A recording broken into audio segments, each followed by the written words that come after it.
Meu Deus, quanto tempo não temos um vlog de leitura neste canal?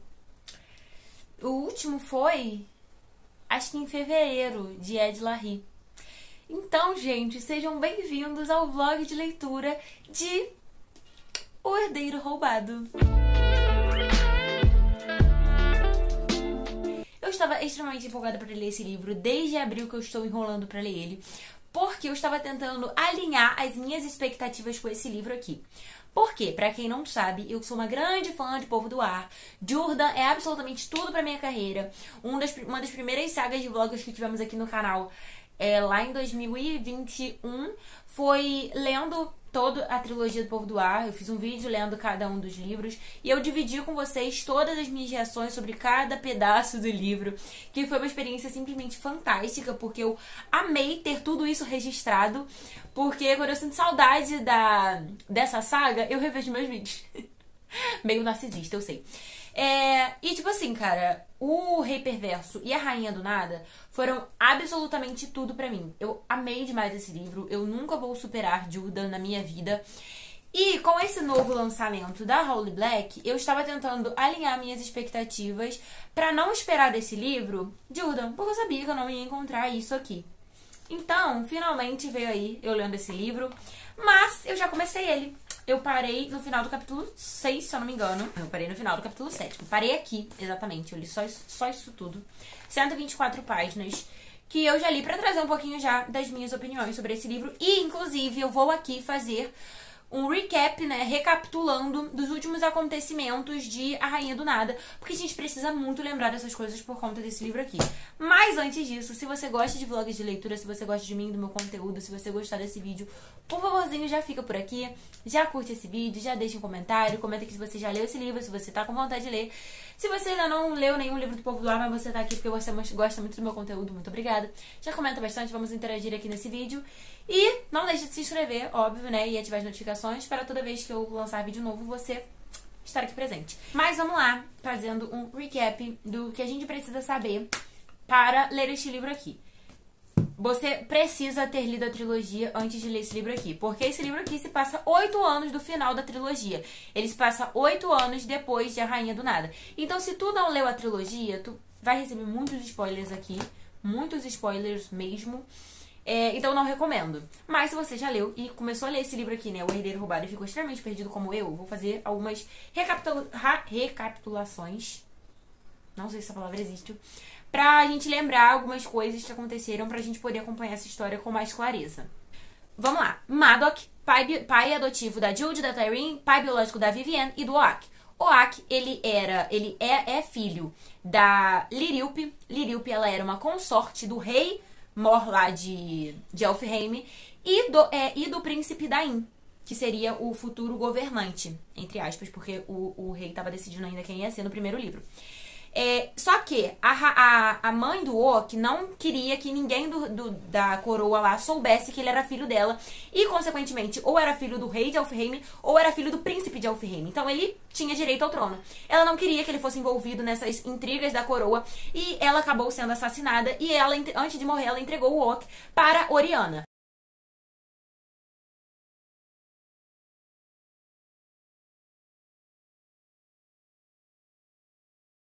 Oriana é atualmente, né, assim, nos últimos, no Povo do Ar, ela era a esposa do Maddock, que é o pai adotivo da Jude da Tyreen.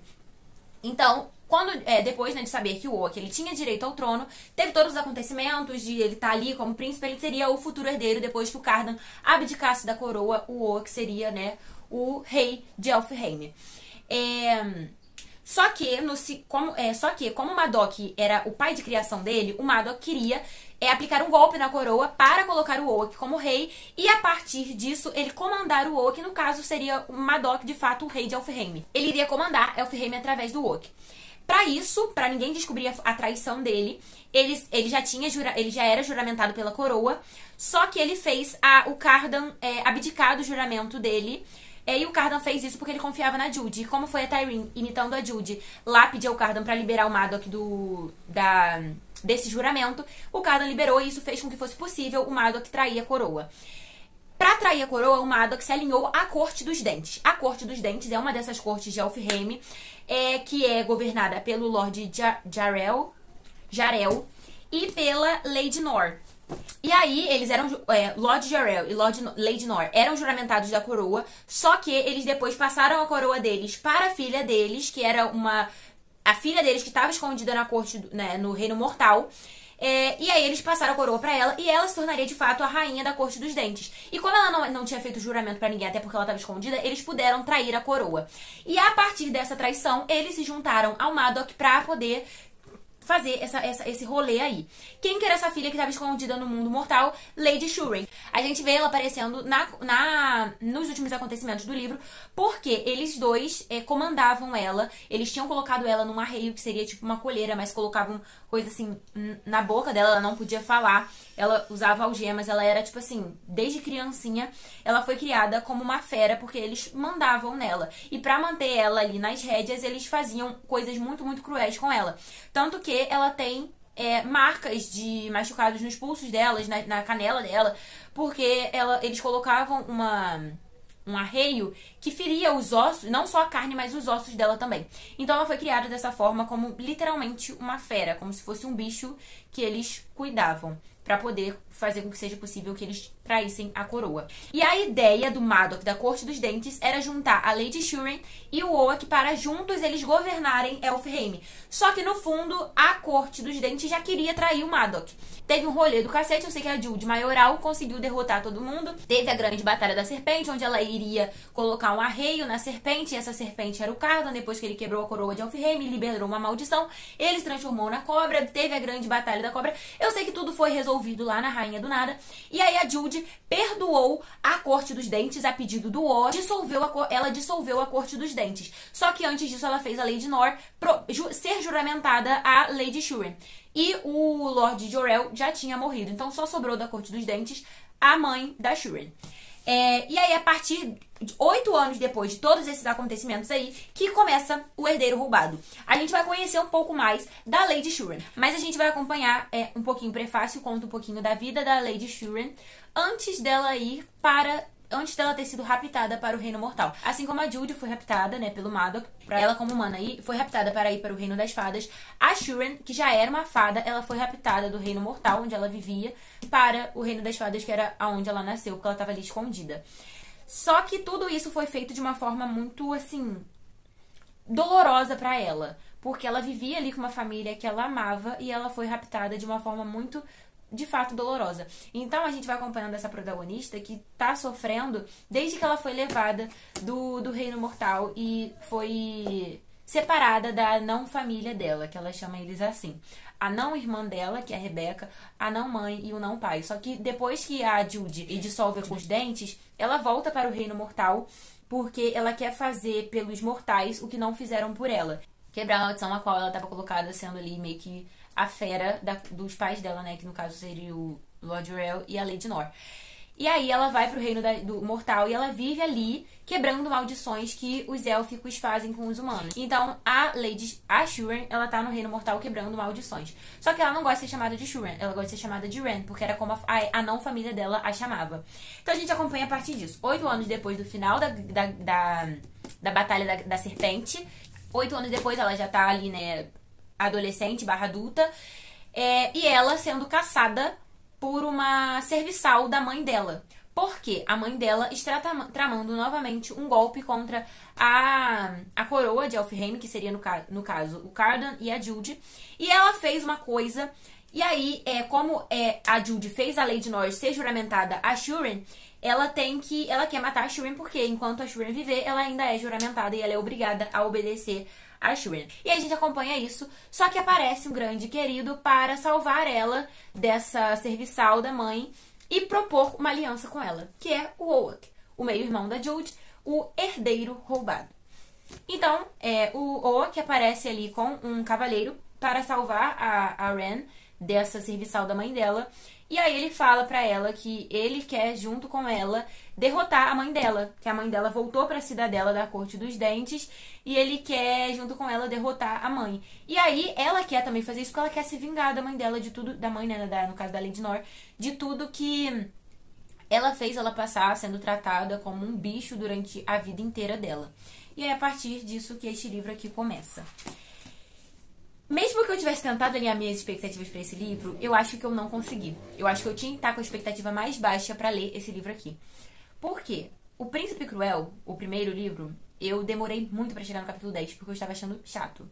Porque ele é muito introdutório pra você conhecer o Reino das Fadas. E como eu nunca tinha lido nenhum livro de feéricos, eu tava muito perdida. Só que depois que eu fui avançando na leitura, eu fui me entretendo mais. E aí depois do capítulo 10, eu acho que as coisas começam a fluir um pouco melhor. Aqui no capítulo 6, ainda não fluiu nada. Então eu tô esperando pra saber quando que esse livro vai ficar bom. Porque eu já conheço o estilo da Holly Black. Então assim, eu acho que ela está armando um terreno pra começar a porrada que ela sempre faz, que é plot atrás de plot. E aí aconteceram algumas coisinhas aqui que eu já estou suspeitando que um plot eu já matei. Por já conhecer um pouquinho da Holly Black, por já ter lido 3 livros dela, né? Um pouquinho mesmo. Eu já tô achando que um plot eu até escrevi aqui, ó, tá com minha letra, vou deixar bem longe pra ninguém ler. Eu acho que um plot eu já matei, tanto que eu marquei aqui, ó. Porque se eu adivinhei esse plot, eu adivinhei na página 100. Eu adivinhei no capítulo 5, 6. Eu adivinhei no capítulo 6. E se acontecer, lá no final, eu vou ficar muito orgulhosa de mim mesma por ter sido muito inteligente. Mas assim, por enquanto, não tá acontecendo basicamente nada. Eles dois, eles estão... A Ren, ela aceitou fazer uma viagem com o Oak pra poder tentar derrotar a mãe dela, porque ou ela ficava à mercê da serviçal da mãe, que ela não teria nenhuma chance, ou ela viajava com o Oak e meio que ficava protegida com ele pelo cavaleiro dele. Só que aí ela vai e eles têm que achar uma bruxa, a bruxa do Cardo, se eu não me engano, e achando a bruxa do Cardo, ela vai fazer com que seja possível eles derrotarem a mãe da Ren. Porque a mãe da Ren, ela roubou um artefato muito perigoso para lutar contra a coroa. E é algo que eles precisam saber como derrotar, porque é um artefato mágico que tá fazendo ela ficar extremamente poderosa e quase imbatível. Mas assim, tô meio pensativa. Acho que eu vou ter a mesma sensação de O Príncipe Cruel, que foi um que eu não gostei tanto assim. Mas aí eu espero mais porradaria no segundo ou no possível terceiro livro. Mas é isso. Eu espero que você já esteja gostando desse vídeo. Se você tá gostando, já me ajuda engajando neste vídeo aqui. Eu estava muito empolgada pra ler esse livro. Eu ainda tô tentando alinhar minhas expectativas com ele. Mas é isso.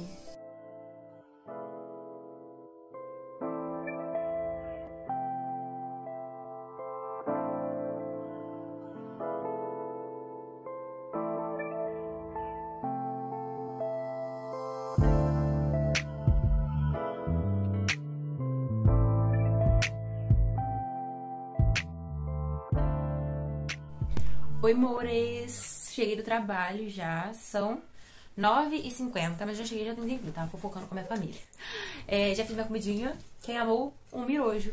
E, gente, o que esse livro ficou bom no capítulo 10, meu Deus, ele ganhou um tom totalmente diferente. Mas eu já imaginava, tá horrível a luz, tá, gente? Eu sei, tá horrorosa a minha sombra ali atrás. Mas assim, o que eu já imaginava que ia acontecer, a Holly Black, nesses primeiros 6 capítulos que eu tava lendo, né? Ela tava preparando o terreno. Porque se ela não prepara um terreno, se ela começa a jogar um monte de porradaria no meio, no início do livro, fica sem nexo. A gente não se apega o suficiente pra levar a porrada. E depois que ela preparou bem o terreno dela, ela tá começando a jogar várias coisas ali. E no capítulo 10, meus amores, foi porradeiro, porque ela jogou várias informações, assim, decisivas pro futuro do livro, sabe? Pro futuro da história. Então, assim, tem muita coisa que obviamente tem que ser resolvida. Tem muita brecha pra muita coisa. Já tivemos alguns plots, especialidade dessa querida, né, que é a Holly Black. E a história tá muito mais interessante. No capítulo 7 mesmo já começou a ficar mais interessante, porque a Ren, né, no caso, ela fez algumas escolhas duvidosas. Coisas que ela poderia ter tomado uma outra atitude. E aí isso acarretou numa consequência que o Ok teve que fazer. Porque eu não sei se eu falei isso no outro trecho, ou se eu me esqueci, com tanta coisa que eu falei. A mãe da Shuren roubou um grande artefato que vai tornar ela muito poderosa. E eles têm que descobrir meios para deter ela. Só que pra isso, o Ok, a Ren, o cavaleiro do Ok, que é o Tiernan, e o Hyacinth, ai, não esqueci. Vai alguma coisa. Eles estão indo nessa missão pra encontrar a bruxa do Cardo, porque a bruxa do Cardo vai falar pra eles aonde está esse artefato e uma outra coisa e dar uma outra resposta que o Oak tá buscando. Então eles estão nessa missão. Eles vão pra bruxa do Cardo, até onde eu estou. Eles já chegaram na bruxa do Cardo, já conseguiram o que eles queriam. E agora eles estão indo pra outro lugar pra depois ir lá pra cidadela da Corte dos Dentes pra poder tentar derrotar a Lady Nor. E aí é essa trajetória, né, que a gente vai acompanhar. Mas eu acho que agora, no capítulo 10, o livro ganhou um tom totalmente diferente. Eu estou em 57%. Começaria a ler o capítulo 11, mas hoje eu muito provavelmente não vou mais ler, porque eu vou comer e ainda tenho uma coisa pra fazer, porque amanhã eu dou aula de manhã cedinho. É isso, até a próxima atualização. Mentira, até a próxima atualização nada, por quê? Chegou um pacote aqui, eu queria dividir isso com vocês. Chegou aqui, e aqui, e aqui. Só que a Amazon, como sempre, lacrando, né? Eles botaram um livro dentro e um livro fora. E os bilhetes, todos fora do pacotinho. E aí eu vou aproveitar, né, pra fazer esse unboxing com vocês. Sendo que já tá feito o unboxing, mas vou mostrar. Mais um recebido de Páginas de Euterpe. Páginas de Euterpe ataca novamente com muito feliz de estar recebendo mais um presentinho. Tô muito, muito feliz. E os livros que eu recebi foram juntando os pedaços que estava já na minha wishlist. Eu vou tirar do plástico, que já estava na minha wishlist, porque é um livro que eu já estou louca pra ler há muito tempo. Falam que é bem triste. Eu acho que vai ser um bom livro pra um vlog que eu pretendo fazer, de tipo assim, lendo um livro até eu chorar. Eu acho que esse vai ser um livro muito bom. É um romancinho entre dois protagonistas, né? É um romancinho entre uma pessoa que tem prosopagnosia, que é uma doença que impede de reconhecer o rosto das pessoas. E uma protagonista que é gorda. E aí ela acaba sofrendo bullying, e aí eles dois, né, nessa escola, eles vão meio que se juntar e vão criando aí em cima disso um relacionamentozinho. Tem ponto de vista dos dois, Jack e Libby, eu acho que é o nome dela. Libby. Eu achei incrível, já que os capítulos são curtinhos, e eu tô muito feliz que eu recebi esse livrinho, porque ele estava na minha... Ai, tem marcador de página. Que ele estava na minha wishlist há muito tempo, tipo, há muito tempo mesmo. É da autora de Por Lugares Incríveis. E tava há muito tempo, então já tava até esquecido lá. E o outro que eu recebi foi esse aqui, que também está na minha wishlist há muito tempo. Papo de, tipo assim, 2020, 2021. E eu nem lembrava mais da história. Mas o David do Check-in Literário me lembrou, porque a gente tava conversando, né? E aí me deu mais vontade ainda de ler. Então, muito provavelmente a gente vai ler junto esse. Eu estou muito feliz com isso, porque vai me motivar, né, a ler ele logo e ele não ficar mofando aqui na minha estante. Ele é mais curtinho do que eu esperava. Ah, mas a fonte dele é bem pequititinha. Aqui é um livro que é baseado numa história real, né? O Reformatório Níquel, de um cara que ele foi preso. E aí, por conta de coisas que ele passa lá, não sei se torturas, mas por conta do tempo que ele passa lá nesse reformatório, ele fica na dúvida se de fato ele é inocente ou se ele não é. Porque aparentemente ele foi preso, detido, né? Erroneamente. Então, assim, parece uma leitura bem boa. E é isso, foram esses dois livros novos, assim. Página de Euterpe, pode continuar mandando livros novos, eu amo. E, inclusive, se vocês quiserem me dar o segundo volume da Tetralogia Napolitana, que está na minha wishlist, fiquem à vontade, porque eu estou louca pra ler a Tetralogia Napolitana. E só falta o segundo pra eu ler, porque eu já tenho o terceiro, o quarto e o primeiro eu já li. Então fica aqui a minha indireta, não tão indireta assim, pro Página de Euterpe, se quiser me mandar o segundo volume da Tetralogia Napolitana, que eu acho que é o História do Novo Sobrenome. Mas é isso, agora sim, até a próxima atualização.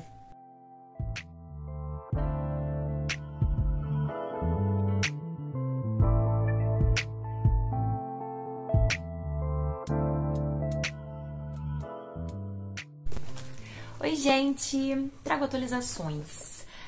Essas pernas e essa mãozinha, tá parecendo só sua mão com o Kindle. Dá um tchauzinho. Graças a Deus. É minha mãe, ela tá lendo um livro no meu Kindle, que ela está muito leitora. A gente tá deitada aqui lendo, eu aproveitei pra ler aqui e trazer atualizações. Não, eu falando não atrapalha ela, porque ela consegue desligar os barulhos externos enquanto ela tá lendo. Uma habilidade única de leitura, que eu gostaria muito de ter. Eu parei aqui no capítulo 14, faltam 65 páginas pra eu terminar o livro. Mas entre o final do capítulo 10, que foi acho que é onde eu parei, onde eu fiz a última atualização, né? E esses 3 novos capítulos aí que eu li, né? O 11, o 12 e o 13. Eu sinto que o 10, ele tipo, tem um boom, um plot legal, muito interessante. Só que eu sinto que... Não é questão que... É porque, tipo assim, eu sinto que as coisas, elas são resolvidas muito rápido. sabe? Eu acho que ela trouxe, a Holly Black, ela trouxe um grande plot, e eu sinto que ela poderia ter abordado um pouco mais a partir desse plot, mas, tipo, eles têm uma comunicação boa, e isso é muito positivo pra qualquer tipo de relacionamento, seja amizade, seja companheiros de viagem, companheiros de missão, e eles conversam e meio que resolvem uma coisa que poderia ser um grande plot. Então, assim, ao mesmo tempo que ele fica muito bom, que ele dá uma reviravolta, ele ao mesmo tempo fica morno de novo, o livro. Então eu sinto que muitas partes desse livro são muito mornas. Mas é isso, não aconteceu uma grande coisa, mas ela também já foi resolvida. Porque, como eu falei, tudo é muito resolvido, muito básico, muito rapidamente. E eu não sei se isso é bom ou se é ruim, mas é diferente do que eu tava acostumada com a Holly Black nos outros livros dela.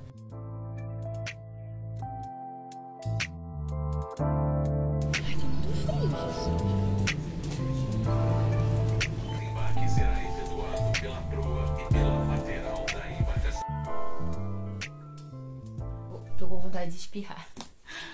Eu terminei O Herdeiro Roubado. Tenho muitas opiniões, mas eu acho que nada que já não tivesse ficado evidente no decorrer do vlog. Diferente, querendo ou não, a gente acaba comparando e tendo uma certa expectativa por já ter tido uma experiência lendo O Povo do Ar. E por Povo do Ar ter sido uma saga que eu amei com todas as minhas forças, mesmo que ela tenha começado devagar, é inevitável a gente comparar, porque é no mesmo reino. E ele não é um livro gradativo. Povo do Ar, ele começa muito devagar, e aí depois ele dá uma guinada, e aí ele engrena. Ele aqui não é. Ele dá um pico, tem um plot, uma grande coisa acontece, só que ela é concluída e resolvida muito rápido, ou ela não dá brecha para uma nova coisa acontecer. Então, ao mesmo tempo que o livro dá uma guinada, ele volta a se estagnar. Ele dá outra guinada, volta a se estagnar. Então, isso faz com que, ao mesmo tempo que você engrene na leitura, você... Sabe? Não sei se dá pra entender, muito provavelmente não. Mas assim, eu gostei do livro porque eu gosto do Povo do Ar, eu gosto do Elfhame. Se eu não tivesse um grande apego no meu coração pro Povo do Ar, se eu só tivesse achado uma saga mediana ou só legalzinha, eu não teria gostado desse livro. Não teria gostado. Mas como eu amo o Povo do Ar, eu amo tudo que envolve Elfhame, eu não desgostei dele. Não desgostei. Eu achei que alguns caminhos que foram tomados no final desse livro não condizem com o que a Holly Black escreveu durante 90% do livro. Eu parei na última atualização que eles tinham chegado na cidadela. Quando chega lá, muitas coisas acontecem, até porque é o embate principal do livro, né? É o que eles o tempo todo estavam buscando, que era chegar na cidadela para enfrentar a Lady Nor. Só que ao mesmo tempo que foi resolvido muito rápido, não foi. Tiveram muitas partes dolorosas, muitas partes que criaram plots, criaram brechas, novos caminhos, mas ao mesmo tempo foram muito rapidamente resolvidas. Porque eu acho que a Holly Black, ela deixou muita coisa pra acontecer no final do livro. E enquanto, tipo assim, a Rainha do Nada, em Príncipe Cruel, isso também acontece e é bem concluído, aqui eu não achei. Aqui eu não achei. Porque a gente acompanha o livro inteiro a Ren sendo uma protagonista que gostaria de receber mais do que o mundo deu a ela, que gostaria de receber amor, que gostaria de receber gentileza, que é uma pessoa que faz o bem para as pessoas sem esperar nada em troca, muito diferente dos outros feéricos. E ela só quer gentileza. Então ela não é uma protagonista que está o tempo todo querendo se vingar do que o mundo não deu a ela, diferente da Jude. Ela só quer se vingar da mãe dela. E aí no final do livro ela decide, tipo assim, e se eu chutar toda a minha personalidade até agora? E aí ela chuta a personalidade dela, ela se torna uma pessoa totalmente diferente do que foi descrito até aqui. E pra mim, isso não faz o menor sentido. Mesmo tendo aquele grande plot lá no final. Plot esse que não é um grande plot, porque dá pra facilmente você descobrir. Tanto que eu descobri no 6º capítulo. Foi realmente o que eu falei pra vocês num pedaço aí do vídeo. Eu achei que fosse uma coisa acontecer e essa coisa realmente acontece. Então é tudo muito previsível, mas ao mesmo tempo imprevisível, porque a Holly Black, ela traz caminhos diferentes para conclusões das coisas. Só que caminhos esses que eu particularmente não achei tão positivos. Não fazem tanto sentido com a narrativa da história. Eu não sei se eu tô me fazendo ser clara. E a forma como esse livro termina dá brecha para muitas outras coisas. E a Holly Black, ela já revelou não apenas o título, mas a capa e também um grande detalhe sobre o segundo livro desse, porque esse vai ser uma duologia. O segundo livro se chama The Prisoner's Throne, que seria tipo o Prisioneiro do Trono. A capa desse livro está belíssima, como todas as capas dela, eu acho magníficas. Eu já tô tentando adivinhar sobre como que esse livro, o segundo livro vai terminar, porque a Holly Black, ela é muito literal nos títulos dela. Gente, ela não escolhe os títulos à toa. Ela é literal nos títulos dela. Então, assim, ela dá um spoiler do livro dela no próprio título. Mas ao mesmo tempo que você fica tentando adivinhar, não fica tão claro até o final do livro.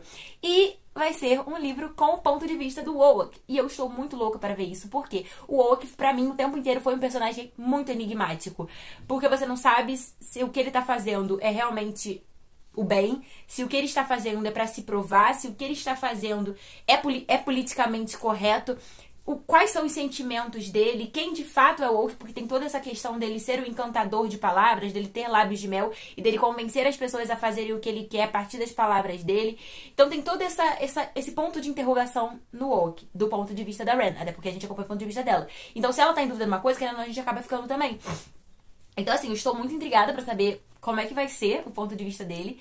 E um ponto muito interessante é que quando eles estão a caminho da cidadela, eles passam pela Bruxa do Cardo. Lá na Bruxa do Cardo, ela só revela uma coisa, que é o que eles querem, uma informação, ela só revela essa informação em troca de outra informação. E aí, ela pede pro Oak, eu até marquei aqui, ainda chamei ele de burro. Ela quer saber um grande segredo dele. Ela fala que só vai revelar se ele contar um grande segredo dele. Esse segredo a gente não sabe qual é, até porque eles vão pro outro canto pra poder ela falar esse segredo, né? Porque só ela que pode saber, não a Ren, no caso. Só que esse grande segredo que a Bruxa do Cardo foi revelado pra ela, não é usado em nenhum momento desse livro. O Oak fala esse grande segredo, a gente não sabe que grande segredo é ele, que é esse que acho que é a maior vontade do coração dele, se eu não me engano. E ele não foi usado nesse livro. Então eu tô achando que essa informação vai ser usada no segundo livro. E essa informação vai ser revelada no segundo livro. Então, assim, eu acho que foi o livro introdutório. E eu deveria baixar as minhas expectativas pro segundo livro. Mas as minhas expectativas foram elevadas pro segundo por conta dessa brecha que tem. E principalmente por ter o ponto de vista do Oak. Pra mim foi uma grande incógnita o livro todo. Então eu estou muito empolgada para o segundo livro. Este aqui, eu só gostei porque eu amo o Povo do Ar. Mas ainda assim, foi uma leitura que ela divaga. É uma leitura que divaga. Ela dá um pico, volta pra baixo. Dá um pico, volta. Então isso acaba não fluindo tão bem na leitura. Não foi uma leitura difícil, até porque eu relativamente já tô acostumada. Mas não foi uma leitura tão... que eu engoli o livro como eu fiz com os outros da trilogia. Então pra ele eu daria 3,5 estrelas. Não daria menos, porque ainda assim foi um livro que eu gostei muito, que tem muitas informações diferentes, tem uma protagonista diferente da Jude. Mesmo que eu não tenha gostado da conclusão depois do plot, ainda assim eu gostei do livro como um todo, toda a trajetória deles, os personagens. Gostei dos personagens secundários, né, que é o Tierney e o Hyacinth. Tem um personagem que eu acho que é o Tite, a Holly Black, ela tem um livro com esse título, eu não sei se é o mesmo personagem, mas são esses três que também se passam em Elfhame, mas não tem nada a ver com a Grande Corte, com a Grande Coroa. Quero ler esses três, gostaria muito de ler. Talvez até fazer um vlog lendo esses três. Um vlog lendo os três. Não sei se vocês quiserem, já comenta aqui. Mas é essa a minha opinião, minhas expectativas para o próximo livro. E eu espero muito que vocês tenham gostado e aproveitado esse vídeo. Se você ainda não leu O Herdeiro Roubado, espero que você vá ler pra gente poder conversar sobre. E se você já leu, comenta aqui o que você achou, se você concorda, se você discorda, se vocês têm uma expectativa diferente pro próximo livro. Vamos conversar aqui nos comentários, porque isso, além de eu saber a sua opinião sobre o vídeo e o livro, ajuda muito no engajamento, que é sempre muito importante pra mim. Então, não deixe de curtir o vídeo, deixar um comentário, nem que seja só um coraçãozinho. Comenta um coraçãozinho amarelo. Comenta um coraçãozinho amarelo se você chegou até aqui no vídeo. Muito obrigada por ter assistido até aqui. Não deixe de se inscrever. E é isso. Um beijo e até a próxima!